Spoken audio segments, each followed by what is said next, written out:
Doctor, இது ஒரு complicated case தான். போஸ்ட்மார்ட்டம் ரிப்போர்ட் பார்த்தா இது ஒரு கொலையா இருக்குமோன்னு எனக்கு ஒரு சந்தேகம். இன்ஸ்பெக்டர், டாக்டர் சரத் நல்ல குடும்பத்து பையன். ரிப்போர்ட்ல நானும் பார்த்தேன். உடம்புல விழுந்ததுனால ஏற்பட்ட காயங்கள் பல இடங்கள்ல இருக்கு. ஆனா கொலை செஞ்சு தொங்க விட்ட மாதிரி தானே இருந்தது. நீங்களும் பார்த்தது தானே? எனக்கு ஒண்ணுமே புரியல. ஆமா, டாக்டர் கல்யாண் ஒய்ஃபு கூட இருக்கார். வர சொல்லிருக்கேன்.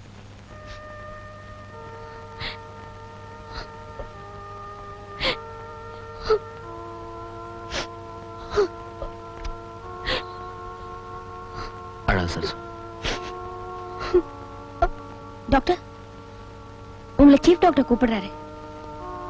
இது வந்து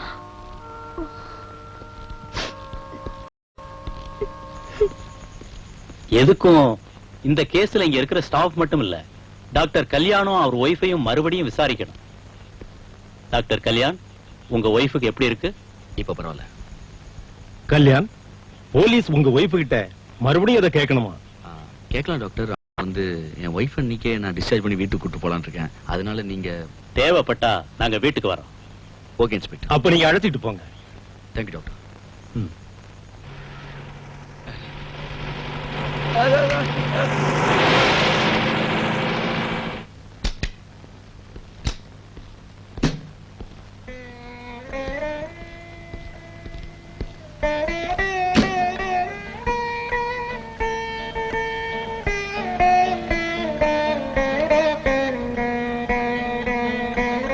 அண்ணி உள்ள கூட்டிட்டு போமா. போமா மெல்ல. ஏன்னா கல்யாண் டாக்டர் என்ன சொன்னாரு? கொஞ்ச நாள் ரெஸ்ட் எடுத்தா சரியா போயிடுமா, மருந்து மாத்திரை எல்லாம் கொடுத்துருக்காரு. நிமிந்து பேசுடா, என்னமோ வளைஞ்சுகிட்டு இருக்க. அதாம்மா ரெஸ்ட் எடுத்தா போதும் சொன்னேன்ல. நல்லா ரெஸ்ட் வேணும்னா சரசுவ 10 நாளைக்கு அவங்க வீட்டுக்கு அனுப்புனா என்ன? உங்களுக்கு வேற வேலையே இல்லப்பா, அவ இங்கே இருந்துட்டு போட்டோம், ஆளை விடுங்க. ஏண்டி விவரம் கிட்டத்தனமா பேசிட்டு போறான், பாத்துக்கிட்டு நிக்கிறிய? நான் எதுக்கு சொன்னேன்னா, தெரியுது அவன் டாக்டருக்கு படிச்சவன். இந்த மாதிரி நேரத்துல பொண்டாட்டிக்கிட்ட எப்படி நடந்துக்கணும்னு அவனுக்கு தெரியும்.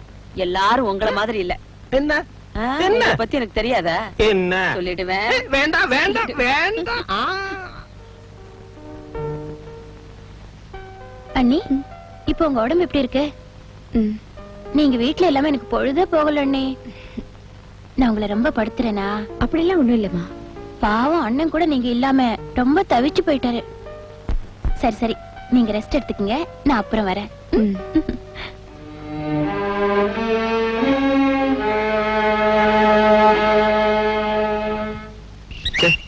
கேட்கவே கஷ்டமா இருக்கு. சரத்துக்கு யாராவது விரோதம் இங்க இருந்திருக்கலாம் நினைக்கிறேன். எனக்கு தெரிஞ்ச வரைக்கும் அவனுக்கு அப்படி யாருமே இல்ல. போலீஸ்ல என்ன சொல்றாங்க? கொலையா இருக்குமோன்னு சந்தேகப்படுறாங்க. பேப்பர் நியூஸ பார்த்தா அது தற்கொலை இல்லைன்னு தான் தோணுது. இல்ல பெர்னாண்டஸ், என் மனசே சரியில்லை. என் ஒய்ஃபுக்கு அவன் ட்ரீட்மெண்ட் பண்ணும்போது தான் இப்படி இறந்துட்டான். ஓஹோ. அன்னைக்கு அட்டன் பண்ண நர்ஸ் விசாரிச்சப்போ ஷரத் அவ கடைசியா பார்த்தது என் ஒய்ஃப் இருந்த ரூம்ல தானே ரிப்போர்ட்ல எழுதியிருக்கா. அப்ப நீ எங்க இருந்த? நான் ரெஸ்ட் ரூம்ல இருந்தப்பதான் இப்படி நடந்திருக்கு. எல்லாம் முடிஞ்சதுக்கு அப்புறம் தான் எனக்கு விஷயமே தெரியும். என்ன செய்யறது, விதியை தடுக்க யாரால முடியும்? அது சரி, இப்போ உன் ஒய்ஃபுக்கு எப்படி இருக்கு? Not bad.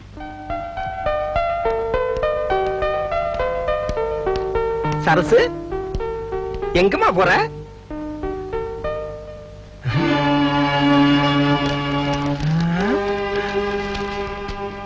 கோமதி, கோமதி, என்னங்க?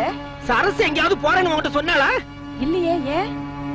எங்கம்மா போறேன்னு கேட்டேன், பதிலே பேசாம ஒரு முறை முறைச்சிட்டு போற. நேரம் போகலையா என்னமோ, போர் அடிச்சிருக்கோம், அப்படியே காலார நடந்துட்டு வரலான்னு போயிருப்பா. ஏண்டி ஒரு பெரிய மனுஷன் குத்துக்கலாட்டம் உட்கார்ந்துகிட்டு இருக்க, சொல்லிட்டு போக வேண்டாமோ? உங்ககிட்ட சொல்லிட்டு போகணும்னு கட்டாயமா? எல்லா அவ புருஷன்கிட்ட சொல்லிருப்பா. சேச்சே, வர வர இந்த வீட்டுல எனக்கு மரியாதை இல்லாம போச்சு. ஏன் இப்படி எல்லாம் பேசுறீங்க? பாவம், ஏற்கனவே அவளுக்கு உடம்பு சரியில்லை.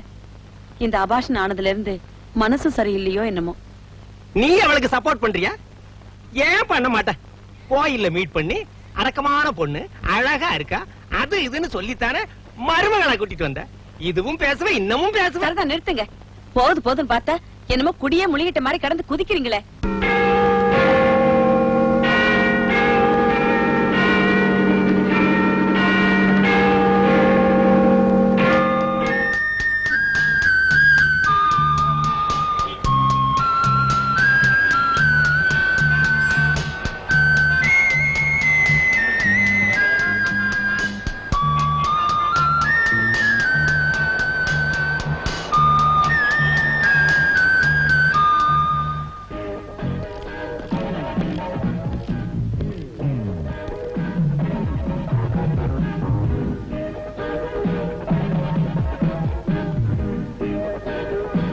கல்யாண், என்னம்மா?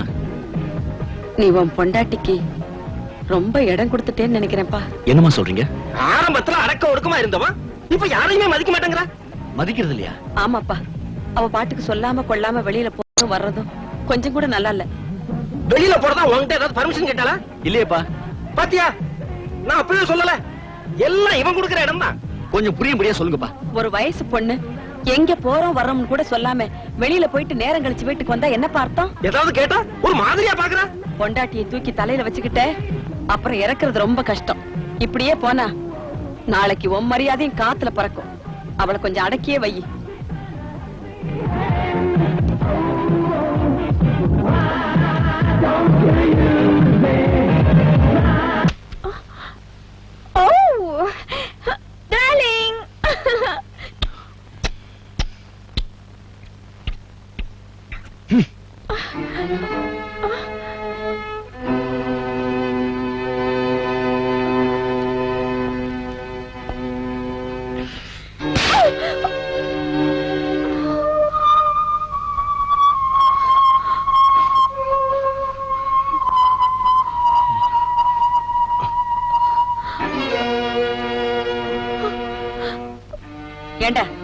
படிச்சவன் தானே.